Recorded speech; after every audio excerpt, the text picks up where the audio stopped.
Hey everyone, it's been quite a few months since I've updated my endometriosis journey.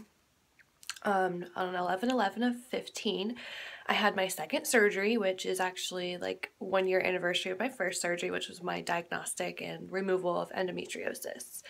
I had an excision procedure done this time. The doctor was able to get it all. So all the bladder pain, all the flare-ups that I had for the last year was happening because the first surgeon wasn't able to get it all. It's really important to research your OB surgeon, see if they are experienced and knowledgeable in excision versus ablation. The difference between the two is ablation.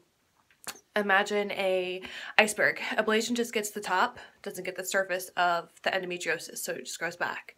Excision is removal of it all, the root and everything. And my bladder had given me such trouble for the whole year, it mimicked IC symptoms, which is interstitial cytosis. So if you Google that, I experienced that every day for a year, and it was rough.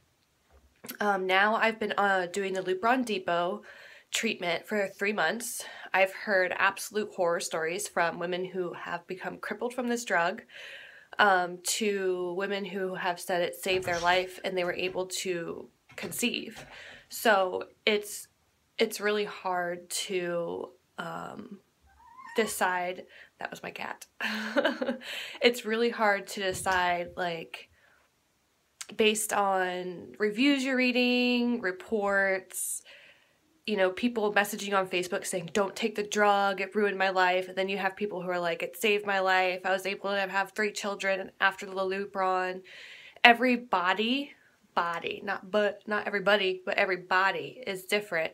And really the only symptoms I've had is mood swings, pretty intense mood swings, irritability, nausea, I've had some achy joints, but it hasn't been anything unmanageable. Oh, the hot flashes. Those are pretty intense. I actually had to get medication to help with that because at night I was waking up in just pools and pools of sweat, and it interfered with my sleeping. But the drug's been helping. I take it at night, and I'm doing a lot better. So minus those minor side effects, it's been going well. I mean, I have women who also said the Lupron made them unable to ovulate, but I feel like my doctor, who has been working with women for over 20 years with endometriosis, wouldn't recommend this drug unless he truly believed it would help me. So with all of those negative reviews aside, I'm gonna put my faith in him. And when I speak about faith, in this journey, my husband and I both struggled with believing in God, and he left for military training September 28th of 2015. So I went through my surgery alone without him, but he actually enlisted, so I had the health insurance to get the surgery I needed and to be able to afford this treatment so we could possibly have kids. My husband selflessly enlisted in the military because I couldn't get back in due to a neck injury I had in a car accident. They wouldn't take me back, so he joined for me and our future and us, and it also helped his future. He always dreamt about being a game warden, and so he went in as military police for the Ohio National Guard. So he left for training September 28th. I got my insurance activated that day. I met my OB that I had researched and fell in love with for like the past 9 months since I moved to Ohio, back to Ohio where I grew up. And I found this Dr. Stuart Jones that worked in Dublin, who specializes in endometriosis, robotic surgery, excision, all that. I was so excited to meet him. October 7th or 8th was like our first appointment.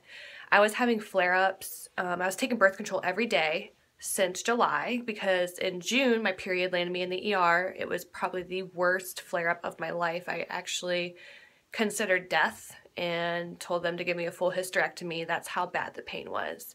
People don't understand the pain. They think we're faking it or we just want drugs. When you go to the ER without insurance and you're in pain, they look at you like you're an addict and treat you like one, and it's not fair. Never in my life have I experienced, I felt like my body was being ripped in half. And I was begging them to give me a hysterectomy. I didn't want to ever go through that again.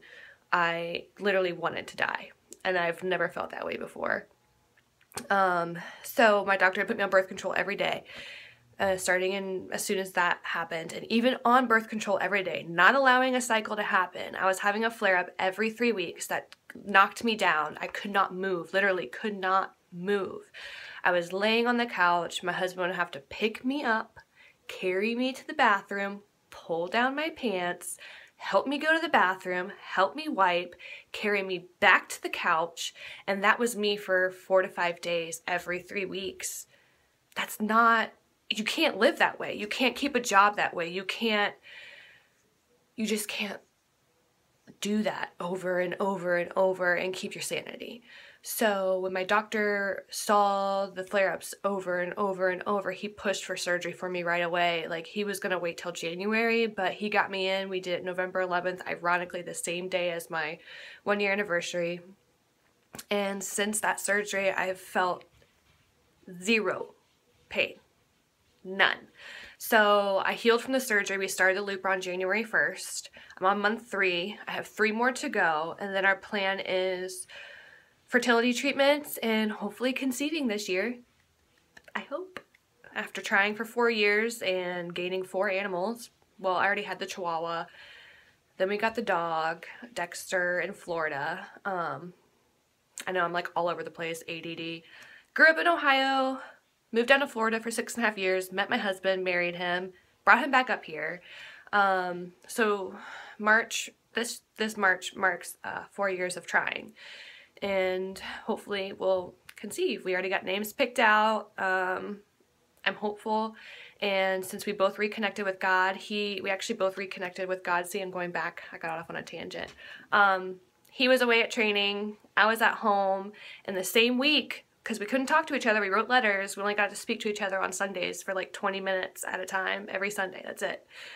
We both reconnected with God the same week. He was in Fort Leonard Wood, I was home. I wrote him a letter about how I was started to go to church with my friend Kathy, and I was believing more and giving it a chance, and he had wrote me a letter how he had gotten a Bible and started reading in it, and how he started to believe again. And I find that ironic, and that we both reconnected the same week without even knowing. So I'm hopeful with our faith growing and our beliefs and the doctor and Ohio Health. Once we finish this Lupron, hopefully I'll have a video to update to you about me getting pregnant. So no pain since the surgery in November. I'm doing my job. I'm a personal trainer, a group fitness instructor, and I manage a club, and I love working in the fitness industry. But with endometriosis, it's really hard to keep a job that's physical if you're having flare-ups. I work for an amazing company who understood the disease, not once threatened to lose my job. I actually had the owner of the gym drive me home a couple times when I had flare-ups happen at the gym, and he'd be like, stay home, you don't come back till you're better.